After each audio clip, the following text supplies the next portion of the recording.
Mike, turn your games down. Hi, everybody. Welcome to another episode of Games My Mom Found. I am Mike Albertin, and who's with me tonight? This is Joe Butler, and boy, I sure hope nobody double crosses me in this podcast today. And it's Kenneth Sanity here because I agreed to it. I'm glad I got two co-hosts today, bitch. So, and Ken, why don't you introduce what we're talking about? Yes, we're talking about Two Guns. What was that, sir? Do I have to say it? Please. Say it. Fine. Today on the podcast, we are talking about the 2013 movie Two Guns, starring Mark Wahlberg, Denzel Washington, and directed by Balthazar Komarker. And I got 2 beers to celebrate this episode. I was going to open them both at once, but then I was scared that if I did that, I might drop them and spill beer all over myself. So I decided not to. Hey, the best part is, Ken, this was your idea. I didn't know this movie existed. Yeah, so if you've been a listener of the podcast for at least a little while, you know about the Two Guns joke and how it gives me pain every time it happens. Started, way back in the Arkham City episode, which was episode insert number here. I can tell you shortly.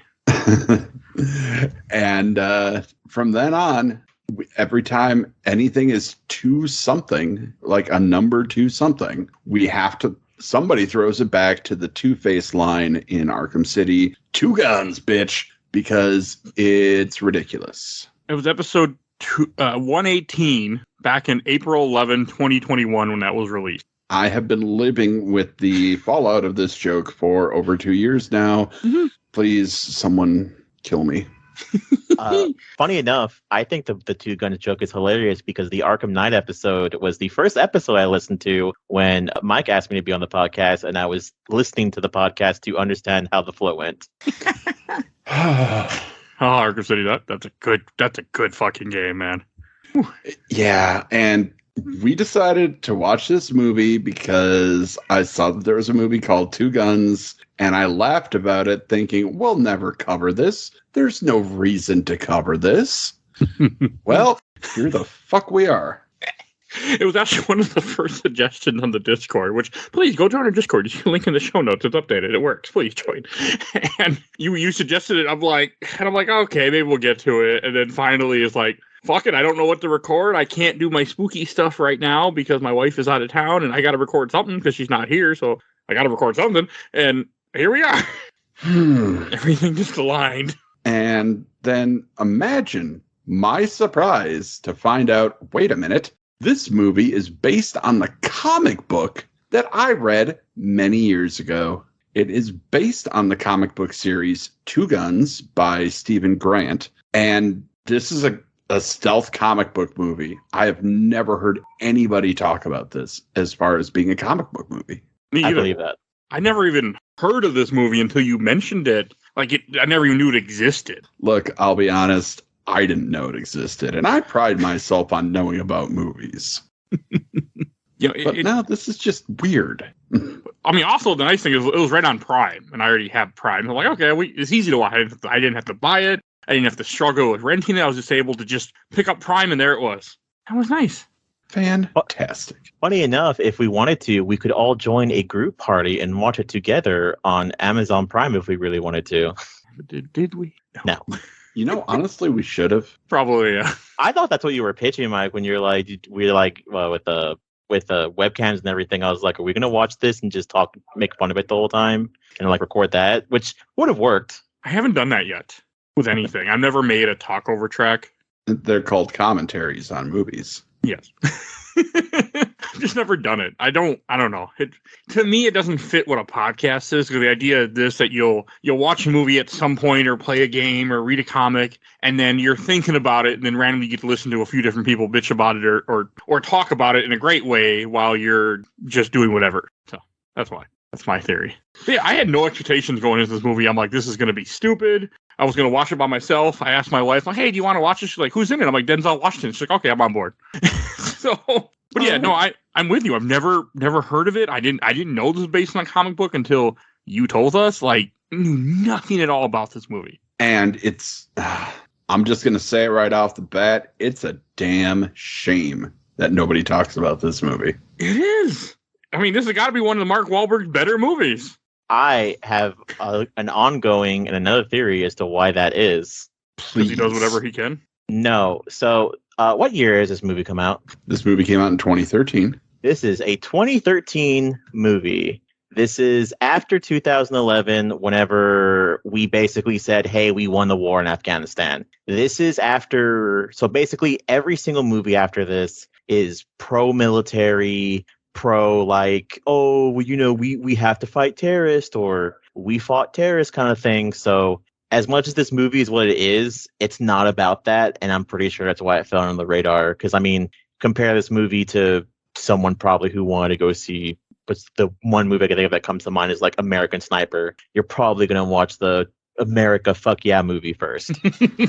I'll be honest, I was thinking about American Sniper while you were talking, so thank you.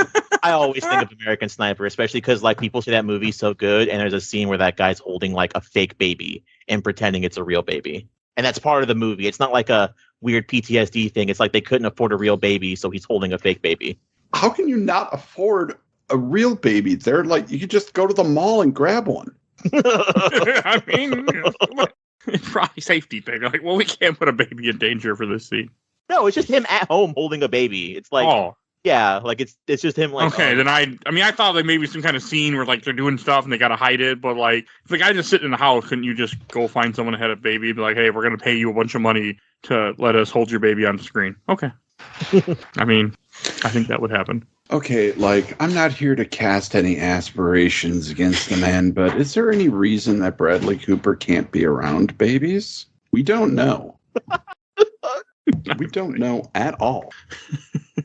Oh, but okay, I didn't really think about that, but I mean, I usually do try to look at movies like when they came out and what was going on with the world, because that affects so much to what you see. And I mean, and you're completely right, Joe. Like, you do have that huge surplus of military, fuck yeah, type stuff around that time. And this isn't that. It's also, weirdly enough, and I think it has a lot to do with it too, this movie is a comic book movie, but it's not what comic was back then, because I'm looking at 2013 action movies out, and I see Wolverine, Kick-Ass 2, Thor, The Dark World, Iron Man 3, so R.I.P.D., which I thought was okay. But yeah, it's a thing where like they probably didn't think it would be a good idea to advertise as a comic book movie, but if they did, more people probably would have watched it. Oh, Man of Steel came out that year too. Yeah, why not? You can't fuck with Man of Steel though. That's a decent film from what I remember. Well, like you can't go up against it though. Like, oh yeah, you're not going to win that fight. But this is a different type of. I mean, this isn't a superhero movie. This is. I mean, essentially, like, okay, so I went to this movie completely blind, didn't watch any trailers, I didn't look anything up. I had no fucking idea what was going on for the first, like, 20 minutes. No idea. And that was interesting. I'm going to make a very bad comparison, but I'm going to make this comparison. It was like going into... I had once heard a story, people went in to go see Raiders of the Lost Ark, had no idea what it was. They just sat down to go see this movie and were just blown away. And that's how I felt with this movie. I went in with no expectation. I was blown away how much fun it was. Yeah.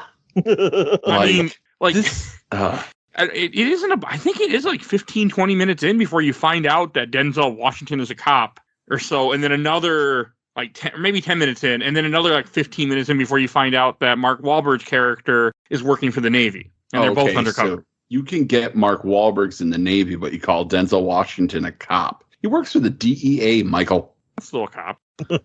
It's a narc, first off. So this movie is basically a dick measuring contest, right? Oh yeah. Yes. Okay, yeah, that's what I figured. Because I was watching this movie and like when like the big reveal finally happened, which so we can go all over the place with this movie if we really want to. Yeah, it doesn't matter. Yeah, where it's like, oh yeah, it's the CIA secret money, and it's the DEA set up Denzel Washington, and like the Navy SEAL set up Mark Wahlberg, and it's like, oh, so it's just a big dick measuring contest. Everyone knows what the money exists, and that's basically all this is. Pretty much. It just does it in such a weird way where you just don't understand what's happening at first, because like they show him at this diner and they have a guy go to the bank, and then they're arguing about tipping her and this and that. And then I think they set it on fire, and then all of a sudden the movie cuts back to a week before. And it's very confusing at first. You don't understand what's happening. And so I looked up the comic, and you were right, Ken. It's like beat for beat of the comic, the way this movie is. Are they also the same ethnicity? Because sometimes they do that weird thing where they... It's two white guys. Yeah, that's what I figured, yeah. But, Come on. You know black guys that read comics. That is a joke, by the way. I do that. But that's good that we said it for the audience. Denzel Washington, I'm assuming if he said, hey, I want to be in this project, you're like, sure, sign right here. Yeah, this is the hype after Man on Fire. I think it's what that movie's called. Man on Fire? Yeah. Man on Fire's really fucking good. It's a really good movie. Like, really fucking good. Like, there's one scene that cracked me up in this movie early on. I think that's when I started to fall in love with this movie. When they're about to rob the bank and they go to the police station and lock up the cops and said, instead of having you chase after us, we decided to put you away right now. And like, as things like that go, that's a pretty damn good idea. Yeah, you're in a small town. Just lock the cops up. It really cracked me up. It's also a thing too where it's also, I'm guessing from what's going on. So this movie takes place roughly around the border of Texas and Mexico, and that's why a lot of the stuff that happens in the movie happens in the movie. And funny enough, you guys want to talk about A-list actors? Do you know who plays the drug lord Papi? Oh, yes. I know damn well who plays Papi Greco. Yeah, that is the dad from the Selena movie, from like the '90s Selena movie. Yep, that's what my wife said too. Yeah. Yes, he was Selena's dad in the Selena movie. But he was also Adama from Battlestar Galactica. He's also, more important, he's also in, Blade Runner. Oh. Yeah. He was Gaff in Blade Runner. Yeah, he's in a lot of stuff. He's a very, very good actor. And he's here, which doesn't make any sense. And he plays a drug lord. And he's good at playing a drug lord. He's just a good actor. Yeah, he's a great actor. But oh God, there's so many people in this movie that don't feel like they should belong here. James Marsden is in this movie, so Cyclops. James Marsden playing the bad guy? What? It's strange. Bill Paxton is in here too, playing another bad guy. Yeah, well, Bill Paxton's done it before, but Bill Paxton is so good. Like, he's good at everything. He's great in this movie. He's hilarious. Fred Ward is in here, plays the Admiral. Fred Ward is one of the best character actors of all time. He's known for Tremors, for Remo Williams. This was his last theatrical movie before he passed away. Oh. This was. Oh. That's weird. I think this would be the movie. Robert John Burke, the guy who played Jessup, he was in Thinner. DJ. He played, like, the main guy in Thinner. He was RoboCop in RoboCop 3. Like, this movie is packed full of people, and you're wondering, why are you here? Who has blackmail on you? Yeah, this movie didn't also make a lot of money either, I'm seeing. Well, no, I made $131 million, budget of $61 million, so that's not bad. It broke even. How? Like, I never heard of this damn thing. I feel like in 2013 I would have seen this. I had a good friend of mine that we used to go to the movies all the time, like every couple of weeks, and go see random shit. Never saw this. And I wish I had friends like that. So it's crazy. I tried to make friends like after I got out of high school, and like I met these two weird nerds, and I was like, hey, you guys want to go see the Expendables? And they're like, I guess. And I went, I had like a great time, and they were like, I never talked to them after that because they thought I was weird. I'm like, man, fuck you guys. You guys aren't cool. Nah. I had one good friend I went to a lot of movies with, but then I ended up dating my ex-girlfriend before I met my wife, and then I kind of lost contact with him, and so then I moved away too, so that didn't help things. But yeah, every week almost we'd go see movies. It was nice. It was my getaway from my son, and the only thing I did outside of my house, so it was nice. So, interestingly, this is not the first movie that Mark Wahlberg has done with Balthazar Kormákur, who, by the way, is Icelandic, which is cool. Like, you don't really hear about a lot of Icelandic directors, and it's awesome. But no, in 2012, he actually did the movie Contraband with Mark Wahlberg, and I guess that's where they met. Okay. Mark Wahlberg's done a ton of movies. He has, and they haven't all been great. No, they haven't.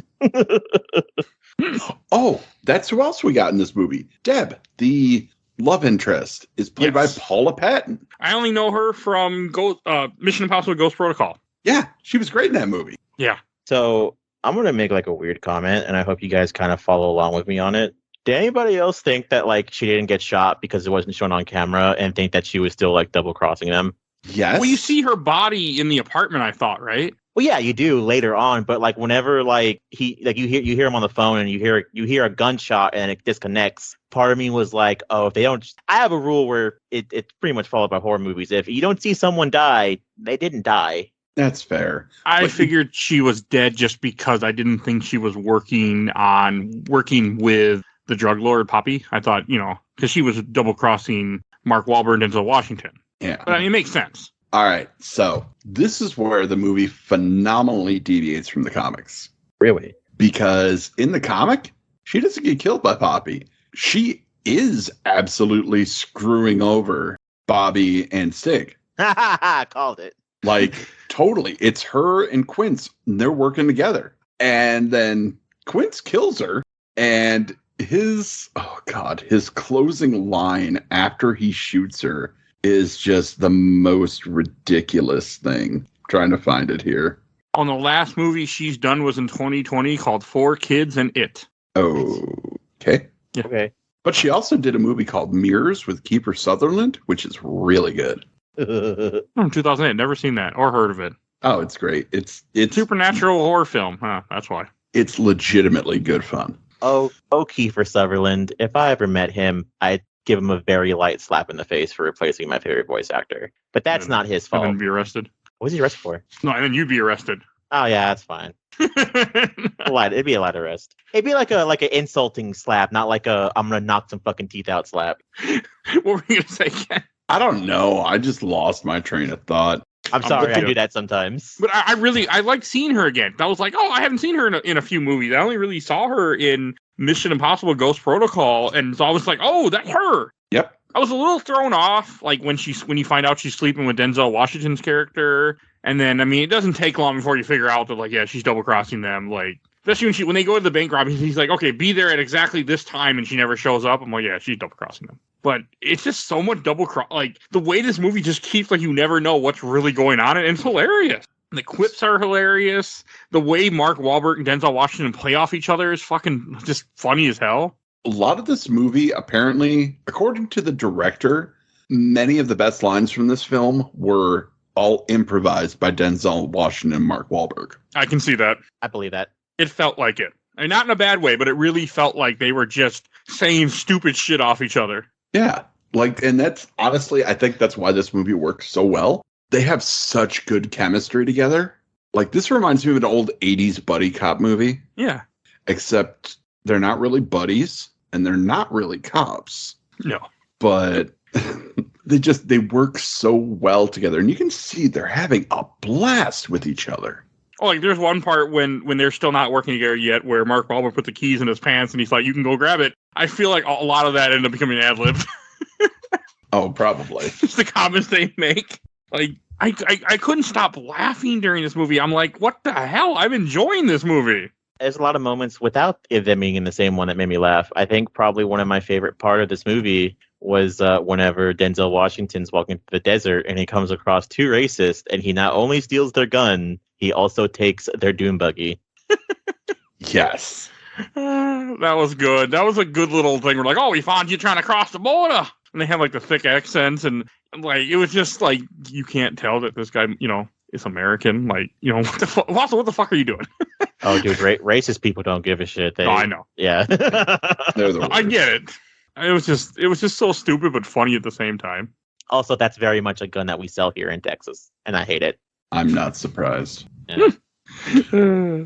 Also, like, do people? I know people do cross the border a lot. Like, I know that's actually how, but I don't think it's Texas where people are crossing because Texas. Oh, yeah. Okay. They do Yeah. it in Texas. I know they do a lot in like Arizona where you have like that because that they didn't say this, but I'm pretty sure when they did that other crossing that was Arizona where you just see them crossing for like days. No, this whole movie takes place in Texas. Oh, it's all Texas? Okay, never mind. Yeah. I know that because I can tell by the stickers, which is also on my car currently. That's fair. Yeah. You're from Texas. Yeah.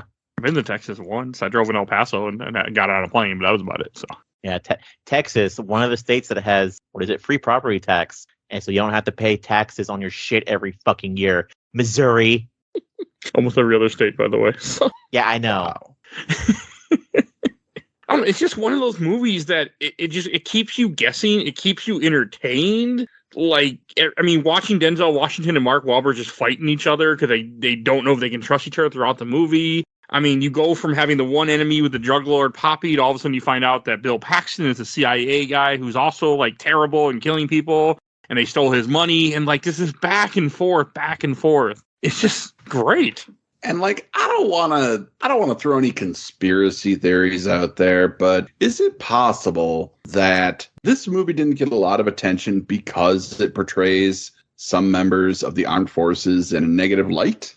At the time, could be, yes. Probably, maybe. That's also a good possibility as well. I mean, if like what Joe said, I mean, can you think about that? Like, this wouldn't be that long after Afghanistan. I mean, we're still as a country very, very pro-military. So that could be, that could play a part in it too. Yeah. I mean, I feel like we're less pro-military as a society than we were, 10 years ago. I think that's safe to say. And maybe it was movies like this that brought us there. Who knows? I mean, the whole CIA being crooked there's no I'm like, yeah, that sounds accurate. Oh yeah, no, the CIA fucking sucks. They're the worst. I mean, there's so many things on record at this point that they've done, that they've been involved in. So it's like, there's no question. Yeah, no, they're horrible. But they have money like that, like, no question. Oh, but it's a half an hour into the film, about 33 minutes or so 35 minutes or so when Mark Wahlberg gets betrayed by the military. So like they keep stuff. It takes a little bit before this movie really gets going. We here at Games My Mom Found do not condone overthrowing the government. I just want to point that out at some point. Hi there, everybody. Kenneth, Sanity here from Games My Mom Found. I can't speak for the rest of everybody, but overthrow your government today. Also, pay your fucking acters. I have been watching fucking actors. Watching a cartoon about overthrowing an empire. How about that? Is it One watching Piece? a lot of Star Wars Rebels. Oh, yeah. Nerd. Ahsoka got me all into that, so. Fair enough. And everybody's got their thing. It's just funny ass shit. Like, there's one time when Mark Wahlberg ends up pointing a gun at a guy's balls to get hit. I mean, like, they threaten to shoot guys in the balls multiple times throughout this movie. Just stupid shit, and it's just hilarious every time. It's also really fucked up because I want to talk about that other part too. Mark Wahlberg being betrayed is really fucked up too because they basically say, "Hey, we've had you undercover for 6 months to where we were basically covering for you, and if we really wanted to, we can just say you went AWOL and then fucking shoot you right here, right now." Yeah, I mean, it makes sense. You have someone crooked in charge, and you're undercover. I mean, not that information is always on file. I feel so. I get it. I mean, I don't know if it's ever happened in real life. But in movies, yeah, it's very plausible. But even in real life, I watch a lot of undercover stuff before with cops and things, and they don't know, like this guy's undercover sometimes. Like, they have no idea. I've seen The Departed enough. I know how it works. I've seen the movie once. Great movie. But I just recognize a lot of actors, like the veterinarian guy. I recognized him. I can't think of what his name is, but I did recognize that actor. Yes. I didn't pull it up, so I can't give you names or anything. Yes, but Patrick Fischler. He's just one of those guys that when you see him, you're like, you just recognize him from random movies. I remember him from Mulholland Drive, but apparently he was also on Barry. He was on the new Quantum Leap. He was in a lot of stuff. He's got 137 credits on IMDb. Yeah. Like, he got around. Good character actor. Yeah, solid character actor. And his name in the movie? Dr. Ken. I'm assuming Dr. Ken got killed, so. Interestingly enough, he also plays a character named Ken on the show Veep. Dear Hollywood, my name is actually Ken. Pick me. That is so weird. That is weird. But like, I mean, I just didn't expect to be so entertained. Like, like I said earlier, I thought I was going to watch this movie. Like, I was going to watch an hour of this movie, then turn it off, and then watch another hour the next day. Because I watched about 2 days before our recording, and I watched it all in one sitting. Yeah. That's not normal for me. So, like, that's how much I was just involved. And I got to say, I really like Paula Patton, too. Like, she is just beautiful in this movie. And Ghost Protocol. So that was just nice. Like her because this was her first nude scene in a film. I could have done without that because it didn't feel contextually necessary. Is she naked in this? Yeah, you see her boobs. Oh. Yeah. I don't know. I mean, I guess we've been watching too many artsy movies. where the nudity always felt like it was never meant to be sexually, and I've gotten to appreciate that. And then we go from watching artsy movies like Under the Skin, Midsummer, and then we watch this, and this is not an artsy movie. So it's kind of in that it was just kind of like jarring to have nudity again. I'm like, I get it, guys, but if I want to see nudity, there's porn. I don't need it. I just want to see a movie. So fair enough. I don't know, that's always been my thought. Like, I see enough of it that way. I don't need to see in my regular movie. Yeah, no, it's not really, exciting nudity. Like it's just it's two people hanging out in bed after sex. It's where you would expect nudity. Yeah, it worked. I mean, but I was like kind of like, eh. Yeah, I've been weird about that. Especially, I mean, again, too many artsy films. Sorry, Mike. And I couldn't get over like Bill Paxton's character because he plays such a good evil guy. Oh, hey, I got a movie for you, bud. You should watch a movie called Frailty. I've heard of it. I don't think I've ever seen it, but I've been meaning to for years. Oh, you should. Everybody start petitioning Mike now. Frailty for next Spooktober. Well, we'll need plenty of Spooktober stuff next year, so it's fine. We'll get it. Yeah. Hey, I finally got Midsummer down. So. Oh, man, I can't wait to start infecting you with horror movies. I'm going to be so happy. You're getting a few in this year that already have been recorded and released at the time you're hearing this. But so you got a few coming. But more is always better. Tiff is also more into like wanting to be on the show, and she likes horror movies. So yeah, there'll be a lot more horror movies. You should get her on microphone. But she just recorded. Well, I can't hook up too easily to my computer without it bleeding. I'm worried. Well, I mean, I'm worried it would bleed. Oh, yeah. Okay, that's fair. And she doesn't want to record in a different room. I have multiple. I have like 4 microphones. Oh, but she doesn't like recording in different rooms. There's a way to like get it to where you guys can like sit across from each other. But I see people on TikTok do it all the time, so it should be good. Yeah, but I don't know if I have high enough equipment for that either. Oh, I have a funny joke. Would you guys like to hear a funny joke? Sure. I like funny jokes, yes. Okay, funny joke, because I mentioned this in the chat. Mike, I know you haven't seen it. Ken, you've seen Hot Fuzz, right? I have. Yeah, this is one of the movies Nick Frost characters would fucking watch like on repeat. Yes. Yeah. Yes. 100%. In Hot Fuzz, so it's like a British cop movie, right, Mike? Yeah, I know of it. Yeah, but they don't have guns. Like Nick Frost characters is obsessed with like buddy cop movies from America. Yeah, like Point Blank and Bad Boys 2. And honestly, this should be talked about in the same breath with movies like Bad Boys 2. Yes. This is just a fun damn movie. I don't know why this has never been talked about. There's so many good scenes. Like you have one scene I'm watching right now, have it playing in the background. Like when Denzel Washington goes in Mark Wahlberg's apartment after he tried to kill him, and he's like, and he starts talking to him. He's like, I could have shot you any moment. I got a sniper rifle on you. He's like, just, listen to, I want to talk to you. It's just funny because you keep seeing the crosshairs. You keep seeing him in the crosshairs and, him realizing he's got a, military rifle and things like that. Like, it's just everything the way they do it is just so good in this. So much better has any right to be. Poppy is a great villain. Oh, so good. Bill Paxton, CIA, is such a great fucking villain that's going behind the scenes, torturing people, playing Russian roulette and shooting people in the legs that are innocent. Like, just so much shit happening that you didn't know where the movie is going to go. At one point, both your characters get captured and they get hung up upside down, reminding me of Hannibal. They're going to get fed to the pig. Mm-hmm. But the part where the guy pisses on his hands in front of him, and you just see the point of view of the camera of him and his hands between his legs, and you just see a stream of liquid going on him. I'm like, he's pissing on his hands. What the fuck? Well, because it toughens up the skin on the hands, apparently. It was just so weird that it was in the movie. It was weird, but I don't think it was bad. No, it was hilarious. Like the movie, I don't know if I'd say it was better for it, but it was definitely not less for it, if that makes sense. Yeah, and like everything pays off too. Like jokes pay off. Like early in the movie when Denzel Washington gets shot in the arm, that ongoing joke lasts this entire hour-and-a-half movie until the very end.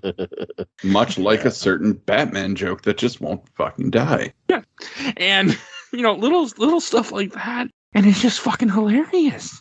And you get the big finale where at the end of the movie they fight the CIA, the CIA, the Navy, the traitors. Navy SEAL, and they fight the drug lord mafia, and they only use 2 guns. Bitch. And in classic style, back to back. Which is also funny because it's the cover of it's the poster and the cover of this movie is the ending scene. Yeah. So that was kind of hilarious. And the best part, the absolute best part, is at the end, it comes down to Denzel Washington, who plays Bobby, Mark Wahlberg, who plays Stig, Quince, who's played by James Marsden, and Earl, who's played by Bill Paxton. And they are all pointing guns at each other in a Mexican standoff in Mexico. Yeah, that really is that. How great! Also, this movie does a really good, like, we talked about the pacing of this movie. It is a really good way of, like, not revealing everything at once. Because you don't find out, you find out Denzel Washington's a DA member 15 minutes in, and then another 15 minutes in, you find out about Mark Wahlberg. And one of the things that I even think was interesting which they didn't even have to reference, but it still comes up, or it didn't have to be in the movie, but it still comes up, or it ended up becoming a twist, is where the Navy commander, that's Mark Wahlberg's supervisor, is the boyfriend of the chick that Denzel Washington's strupping. Yes, and they don't really tell you until later on because he keeps calling him. He calls the guy Javier or something. Is his name for him? Harvey. And that is which the best fucking joke in this entire movie. When I heard Harvey, the first, I know what first thing popped in my head was Harvey Dent. Yeah. I was like, is that going to surprise me? His last name starts with a D, but it was just, hilarious. And then when it finally clicks near the end of the movie and he's like, Harvey, that's kind of the name of my, my officer. And he was at the hotel too, and it all starts to click. The best thing is that originally the name Harvey, it's not his name. It's not his name. But Denzel Washington's character is accusing Paul Patton's character of making up this boyfriend. He's an imaginary boyfriend. So he calls him Harvey. Harvey was also the name of an old movie starring Jimmy Stewart. I think it was Jimmy Stewart. I got that saw an invisible rabbit. But nobody else could see that invisible rabbit. And that rabbit's name was Harvey. Huh. So, that is a joke with multiple layers in there. It's also a joke because it's Harvey Dent and it's Two Guns, bitch. Yes. Well, that's only for a certain crowd. Very discriminating podcast listeners would understand that joke. No, it was just the way that this and it's 57 minutes into this movie when they start working together. Jeez. So this movie's, like I said, only an hour and a half long or so, or an hour or 45 minutes, somewhere around that. It's not a long movie. Yeah, usually close to a 2-hour movie always feels like a solid movie. Unless even where some movies are like, oh, it's a kid's movie. I feel like a good movie is always 2 hours. Yeah, that's usually what I anticipate when I go to the movies. Okay, it can be a 2-hour movie plus trailers. Okay. I love a 2-hour movie. I love a 4-hour movie. I love movies that don't stay past when they should. Yes. And video games too. There are some movies that just take that tight 90 minutes, that hour and a half, and they're just like, all right, cool. Here's an hour and a half. I did it. I have nothing left to say. I'm done. This movie is not quite 90 minutes. But I was never bored. When Joe was watching this movie, he watched what? You were just starting it, you're like, this is stupid. What, 10, 15 minutes in, right, Joe? Yeah, pretty much. And I was like, keep watching. I'm like, just keep going. Yeah, this is an hour and 49 minutes. So almost 2 hours. And it's not boring. It's never boring. It has a few calm down moments, like when they kidnap Poppy, and I love how they throw him in the back of a truck, drive him around the desert in a truck, just bouncing up and down, like, oh god, that guy's gonna be in so much pain at the end of that. Mm-hmm. Did he throw up or is he dead?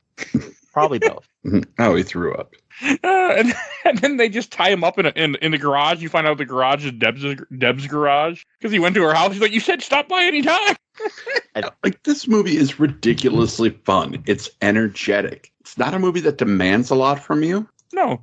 Oh, and then we mentioned a little bit earlier. I do like the dialogue in this movie, but one thing that I have a lot of issues with people nowadays complaining about movies. You can't show this to a pretentious person who usually when I say pretentious, I usually also refer to someone younger as well because God, the kids in their 20s now are fucking awful. A lot of people would refer to this as Whedonism talk, where it's characters going back and forth and then complain about it. But in this movie, it's really good. Yeah, see, here's the thing. Joss Whedon wasn't the first person to have rapid-fire dialogue. I know, but people talk out their ass. Yeah, go watch some of the old, screwball comedies from, the late 40s. some of those are even faster. I mean, all that matters is are you entertained? Like, that's really what it comes down to.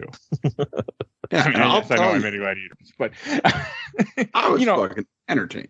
Yeah, I mean, I was the entire movie. And my wife was entertained this entire movie, and she had like she only watched it because Denzel was in it. Like, that's all she cared about. She's like, okay, I'll watch it because he's in it, and just couldn't stop watching after a certain point. When it gets going, it doesn't stop.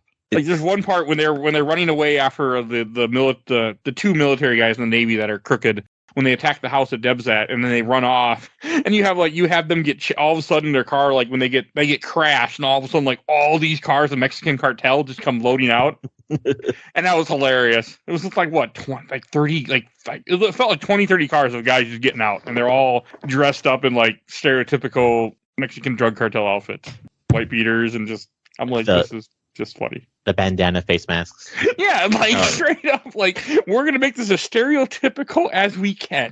As a dude who is from Texas and who is also Hispanic, yes, we very much dress like that down there. It's not our fault. I'm sorry.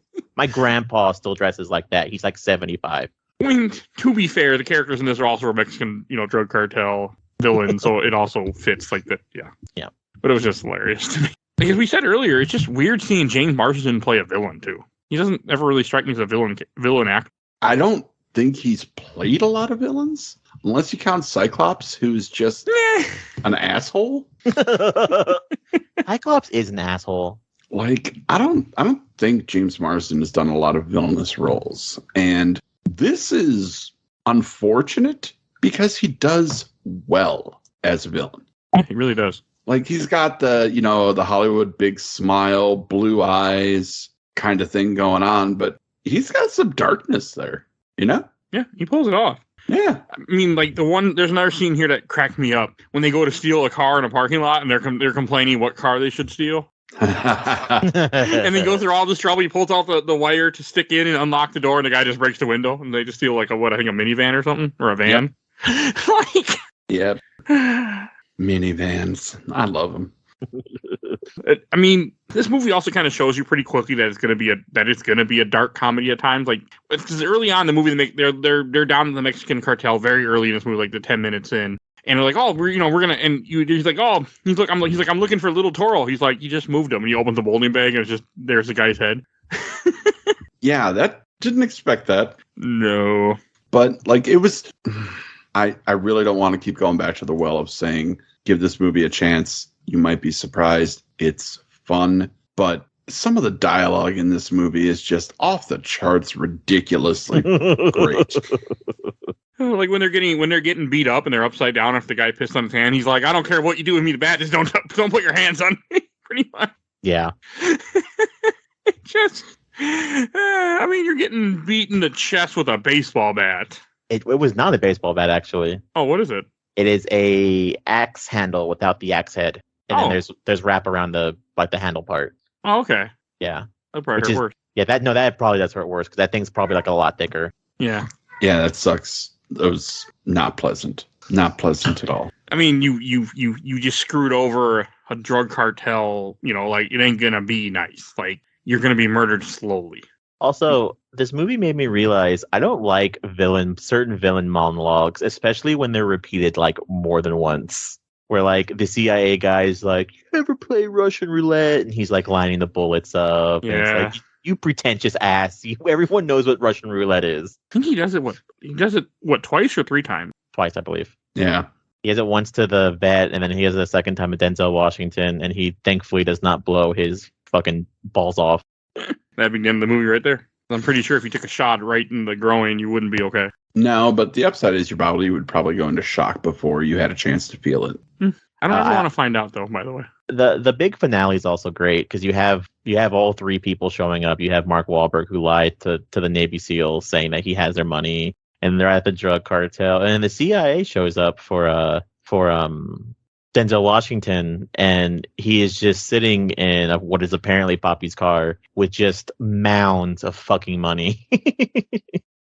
And I mean, again, another joke that pays off. And they make a comment earlier in this movie about a 64 Impala, and then when Denzel Washington shows up in the very end of the movie with all the money, he has a 64 Impala. I appreciate when jokes like that just pay off. Like, I really appreciate that in a movie. Like a throwaway line that you think mean nothing actually has a whole point to it. Yeah. I have a weird question for you guys. Sure. Mhm. Would y'all survive? Would you survive a, like, let's say you're in a situation where you're in a building and you're being chased after the police and you decide to hide in the freezer and shoot the gas? Would that keep you safe in the freezer? Honestly, it depends on the type of freezer, but there's a pretty good chance of it.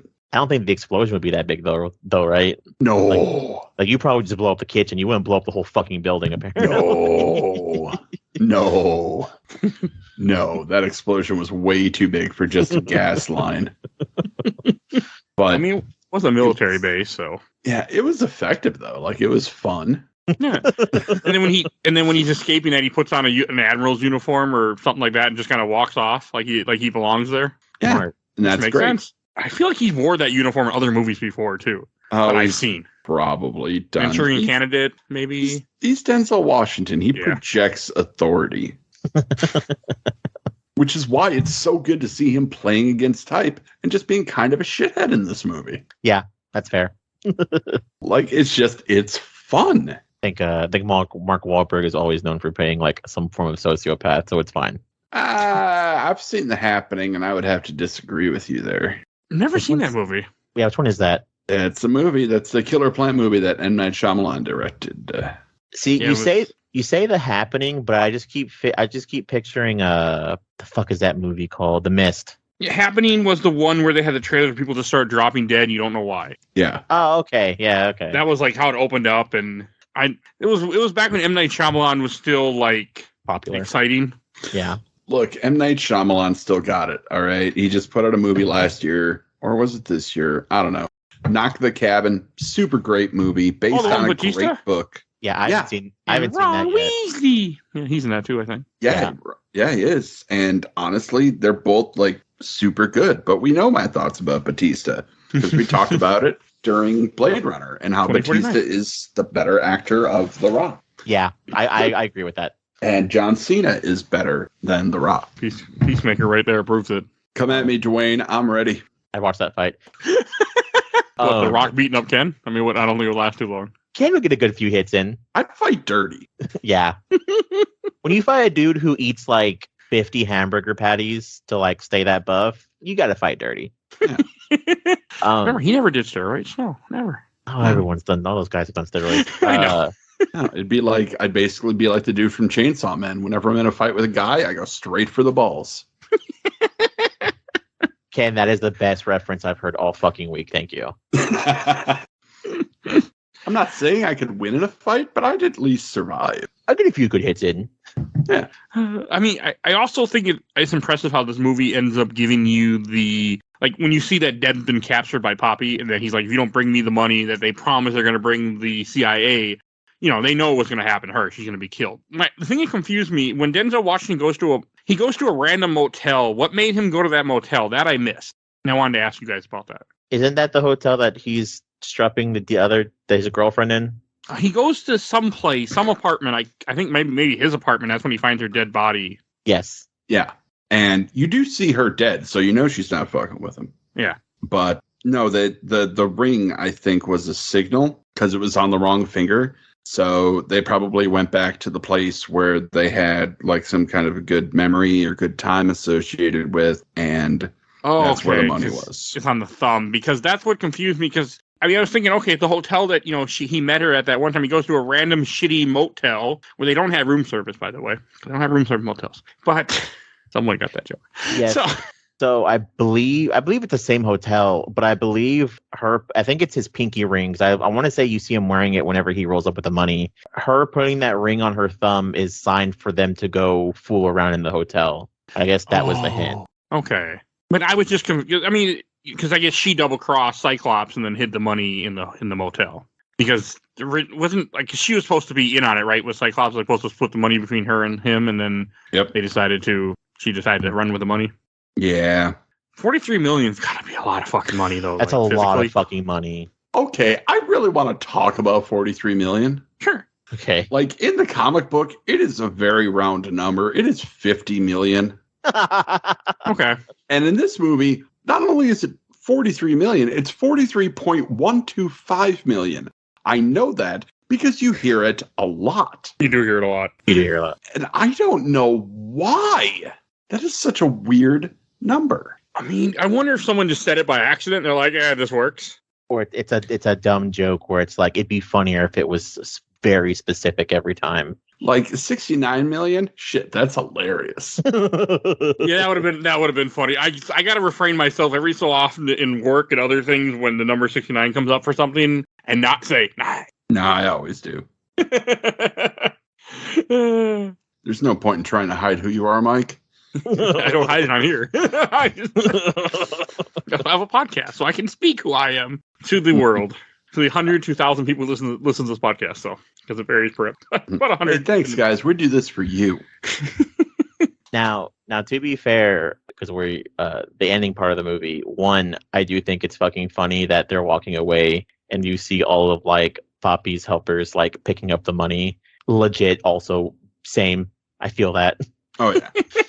But also, yeah, I if my plan was to blow up that money, I'd probably keep the 0.125. Well, or I more. mean, he did keep some money. Yeah, he kept some money.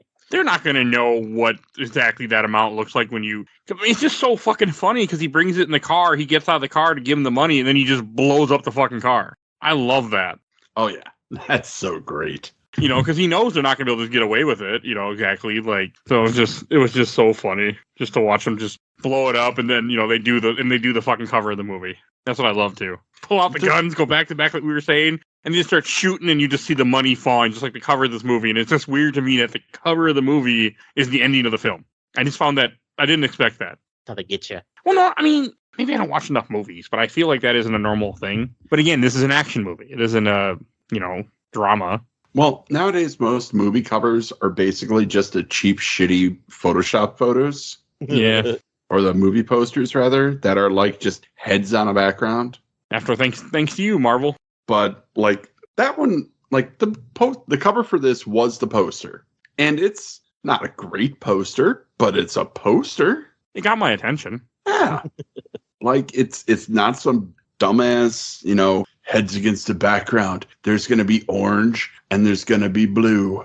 Like, Are we making fun of the Marvel movie posters now? Yes. I'm making fun of every poster that does this. I mean, like, example, Blade Runner 2049, we talked about that. I mean, you have fucking Harrison Ford on the cover, and he doesn't show up in that movie till over halfway through or so. Yeah. More than that. I mean, I remember I clocked it, go listen to the episode, and, like, he shouldn't have been on the fucking cover. Like, it should have sometimes you don't need to have stuff like that on the damn poster because it should be hidden. Or even though this movie has the ending on the cover, it doesn't mean anything to you. You don't understand it until you get there. Yeah. What's going to draw you in on this? Hey, do you like Mark Wahlberg? Yeah. Do you like Denzel Washington? Yeah. Do you like them together? I don't know. Well, you should check this movie out. Hell yeah, I should. Like, after they do that huge shootout, when he shoots Mark Wahlberg in the leg as revenge for him, she's like, I said I was going to shoot you. And throughout this movie, he says, I'm going to shoot you. And he just shoots him in the leg. Yeah. Like, Look out. Just a nice little joke payoff. And also, I think there's two different parts in this movie where Bill Paxton and they both say you should never rob a bank across from a cafe with the best donut in 3 counties. And I'm like, this is a stupid joke. And then Bill Paxton says the same thing. And then in the end of this movie, when they're sitting at another diner outside a bank, they ask the woman, how are your donuts? They're okay. And that bank's fine. Is that the joke? Is if the donuts aren't good, you're fine? It's not a great joke, but it is vaguely humorous. I mean, I just liked it because it was, you know, meant as a joke, saying they probably shouldn't just steal from the bank in general. That's how I took it. So, I don't know. It was just, I just thought the whole thing was just funny. Because I'm assuming they're going to rob again from the CIA. And they're trying to fight the CIA. That's what and I like that. That is the whole ending. They're just going to be taking out CIA banks for a while. So, I have a weird question. Why'd they set the bank on, or not the bank, why'd they set the diner on fire? Yeah. To get the cops there, to distract from the attention that was on them, so that they can go deal with the bank, get out cleanly. After you're fired, nobody's going to remember the 2 weird guys that you talked to. Like the guy who kept winking at you, or the guy who said his friend was a piece of shit. Like, you're not going to remember that in the aftermath of a fire. Okay. Okay, that makes sense. It does make sense, yeah. Oh, and there's a small scene in this movie that cracked me up because this is we watched this in September of 2023 when he brings up a comment. Oh, and get Poppy on the Rico, and I just started laughing for some reason. Gee, I wonder why. Because you're a criminal when they get you on Rico. I'm just gonna put that out there. No context, but if you're being in charge of Rico, you're probably a criminal. That's what they did in The Dark Knight. Wait, what is it? The Rico racketeering. I don't remember what it all stands for, but it's how they took down the mob back in the 90s. Oh, okay, yeah. Okay. It's also how they took down in Dark Knight what he's talking about. Like it's not something they throw out lightly. When they start putting the Rico on you, they're going. Yeah, they're going for blood. Racketeer influenced and corrupt organizations. You're criminal, sir. And in Dark Knight, who is it they get? Is it the Asian guy? No, it's the entire mob. Oh yeah, they arrest the whole mob when he brings them. I need to rewatch that fucking movie so much. That's why Lau takes the money in Dark Knight, is because the cops are coming for him on a RICO case. So he takes all of the physical money and says, well, you can't get to it now. And I'm keeping your money safe. And that's where they put him on top of the money, like the money on fire. So, oh, man, that movie's about to be in theaters, but I'm not going to probably be able to watch it because I'm going to be elsewhere. So I'm like, damn it. And Mike, if only we knew a podcast where people like to watch Batman. Purposely waiting for that series, okay? I've been waiting. Probably next year, though. I think I'm going to have to do it. But I've been purposely putting it on hold and not having to cover that trilogy yet. Those are, I know we talk. I know you talk about not wanting to do like stuff back to back. I probably wouldn't mind doing the three of those back to back. That probably would happen. What do you mean? Yeah. Three? Only two. There's three. Look, combine those three movies combined make one good 1.5 movie. I disagree. Beg to differ. Two great movies. Yeah. One great movie, one amazing movie, and one movie. There's some shit at some points where it's not very good, so it's okay. One great movie, two fine movies, honestly. Yeah, that's fair. Honestly. I haven't seen Dark Knight Rises since I saw it in theaters the day it came out at midnight, and I have never seen it since. It's not at midnight. I saw it Thursday at 7 or 8 o'clock, the same day that shooting happened. So, unfortunately, I remember that because that was. I remember getting out of the theater and going, "Oh shit!" I went on Facebook. Well, Look, that's dark. Yeah, it was. We're all Batman fans. We all know about it. It's fine. Yeah. Everyone here's a Batman fan. All right. Anything else we should say about Two Guns? Yes, I want to talk about the critical reception to this movie. Sure, please do. So, Ben Koenigsberg from the AV Club gave this movie a C+ rating and said, for some, the no-frills action, half-pint Jim Thompson scenario, and buddy cop wisecracks might be enough. Peter Bradshaw from The Guardian gave this film 2 out of 5 stars. R. Kurt Osenlund from Slant Magazine gave this 2 out of 4 stars and said, it's notably odd that Two Guns has a desire to make offhanded socio-political statements, but not the will to take them anywhere provocative. Peter Travers of Rolling Stone gave this 2 out of 4 stars, saying that this film did not make the extra effort. Guys, what the fuck? This is a dumb movie. It's supposed to be fun. It's a dumb, hilarious, super entertaining movie. I mean, that's just what it is. Yeah, like A24 is there for your highfalutin socio-political statements and your provocative movies, but sometimes you just want to watch a dumb action movie and have a good time watching it. Get the stick out of your ass. Jesus Christ. I mean, I would have thought this movie was stupid before I sat down and watched all of it. Yeah. And it is stupid, but it's stupid in the best possible way. One of the ways I judge a movie on is, did I have fun watching it? Did I want to turn it off midway? Did I stop to see, oh my God, how long do I have to watch a Scarlett Johansson film? You know, I mean, that's how I judge it on. And I didn't have that problem. I mean, not once did I really pause this movie and go, oh, are we almost done? I just was entertained completely. So that's how I judged it. It's a great time. You know, and that's also something I've been trying to do now for the podcast. When someone says, oh, watch this movie, I now go into it completely blind. I don't watch trailers. I don't watch nothing. I just put the movie on and see where we go. That's my new thing now. And look how well that worked for this one. It did. I give it like one bad movie. And Mike's like, I'm never watching a movie that you guys recommend without watching the trailers again. Oh no, I watch all movies. I'm willing to do almost anything on this podcast at this point. I have a list of all the stuff that you guys have been suggesting on Discord, and I'm trying to go through that list now, and this was one of them. So that's why this happened. Fantastic. Like for some reason, Surf Ninjas is on that list too. Yeah. Why the fuck is Surf Ninjas on that fucking list? Because somebody Because that suggested fucking movie's awesome. Fuck off. I think you know who suggested now, don't you? Yeah. No, I just agreed with it. Finally agreed with it. So yeah, maybe someone else suggested it, but yeah. So it's gonna happen. I mean, I'm trying to open up my brain to new things and experience movies, experience games, things that sometimes are outside my comfort zone. Yeah, like there are places for, the art house movie and the movies that actually mean something, that have a message, but film is primarily entertainment. It's supposed to be entertaining. And sometimes you just want to have fun with a movie. Like them complaining that this movie didn't go anywhere with social. It's not meant to. It's a fun action movie, a buddy cop action movie that kind of throws the government, saying like, yeah, the government's not that great, guys. So, yeah. I mean, maybe that's why too, because 2013, I think we were still pro-government a lot. Yeah, we were. Because of COVID. I mean, not COVID. Because of Afghanistan, everything that. I mean, you look at what happened to Dixie Chicks. I mean, I know that was earlier, but like there was a time in where like 2001 till maybe 2016, where people were very pro-government, and that's when that illusion is shattered then as time goes on. If Iron Man 3 was 2013, I want to say that was probably that was pre-Avengers 2, and like everything from Captain America to Iron Man to Iron Man to even Avengers is like pro-military. Oh yeah, because we were as a country very pro-military. Yeah.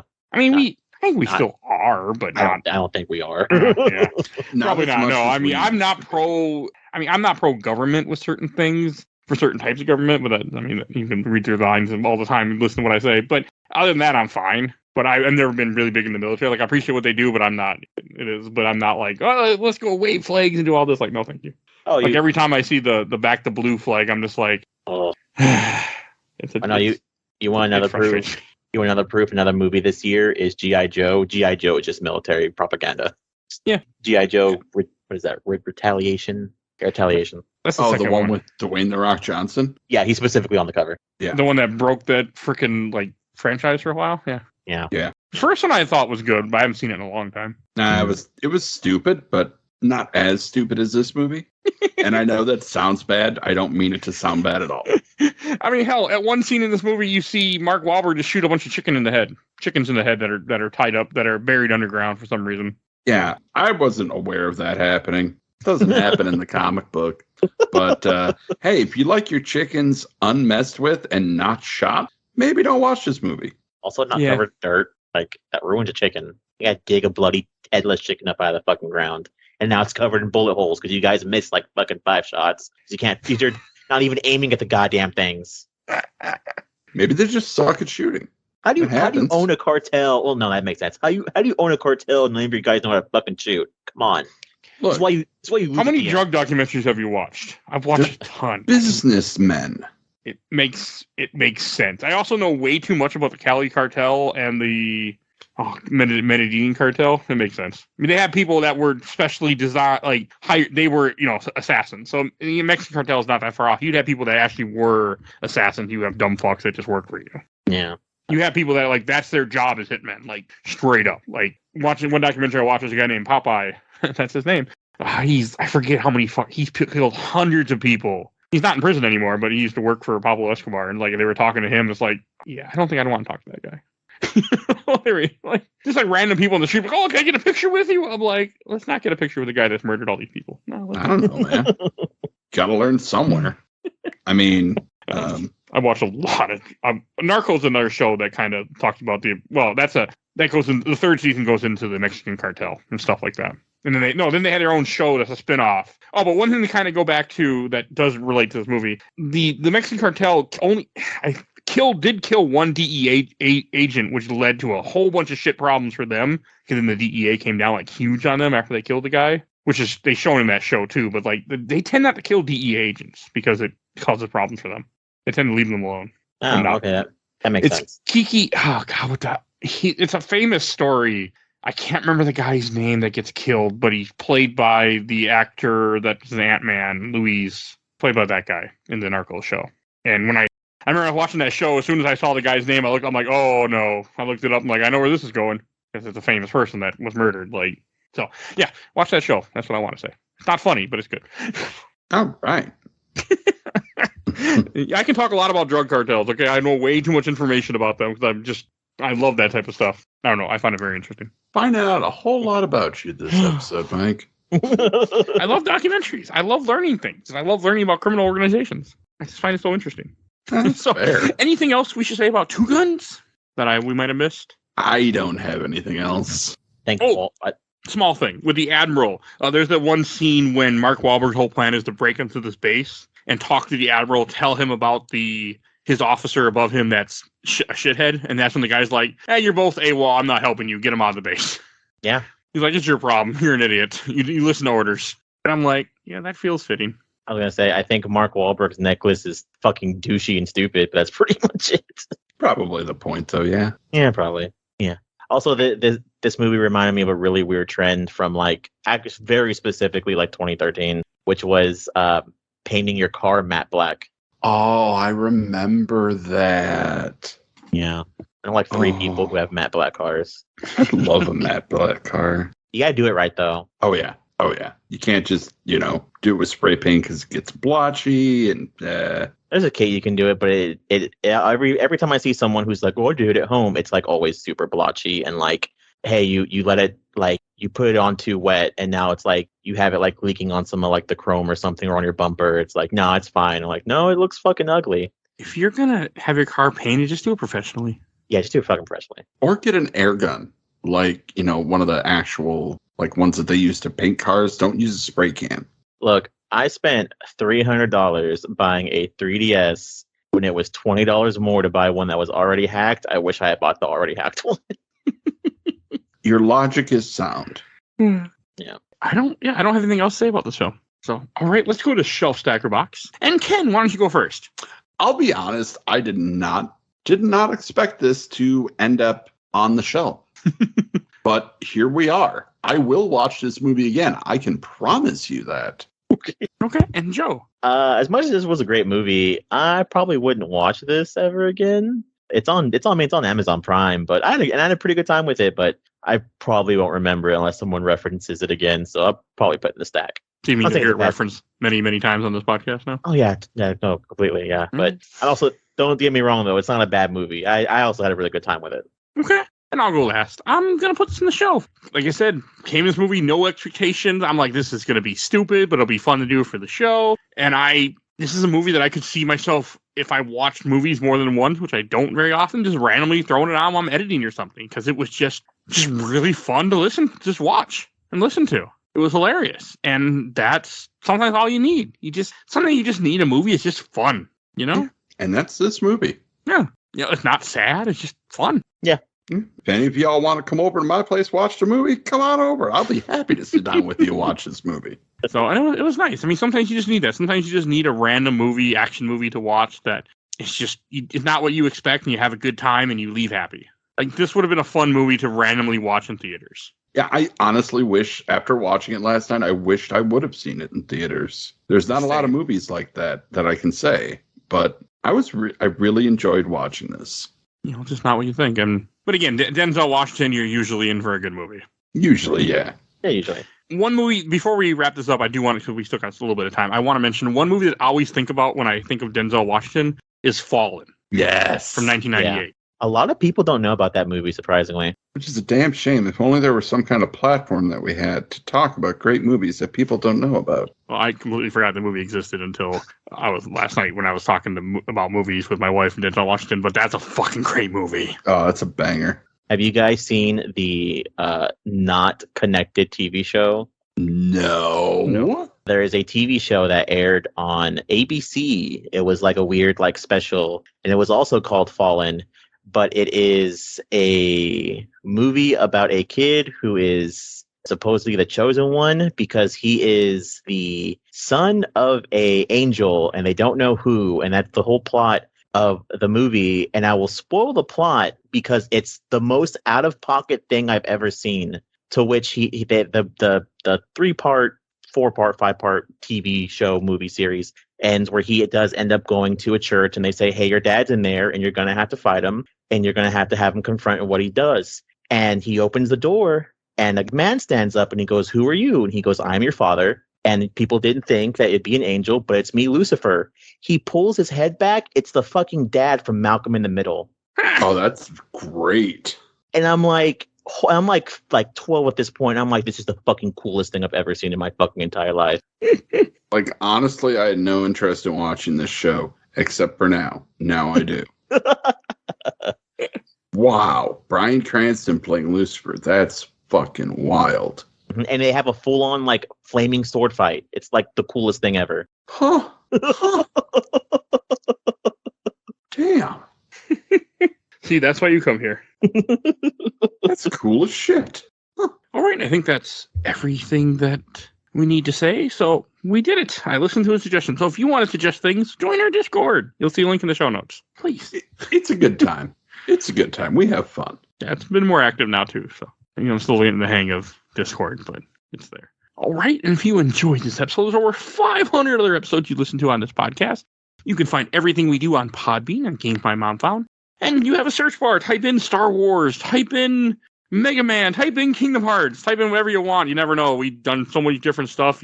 Batman. Tons of things in there, too. So look through our giant catalog of films and games and comics that we cover. Oh, I want to give a shout out to my awesome intro and outro, courtesy of Elena. And Hell Haster. You can follow her on TikTok. You'll see a link in the show notes for her. And want to give a shout out to my buddy started his own podcast, A Gamer Looks at 40, Bill Tucker, who covered all the MCU movies with me. Definitely go check him out. And you want to support the show, we do a Patreon for as $1. You can vote in our Patreon poll. You'll see a link in the show notes. And please follow us on Facebook, Instagram, Twitter, Threads, and YouTube with audio only, but we are on. And I think that's everything I need to say. So we will see you guys all next time. Bye, everybody. So long. Two guns. Bitch.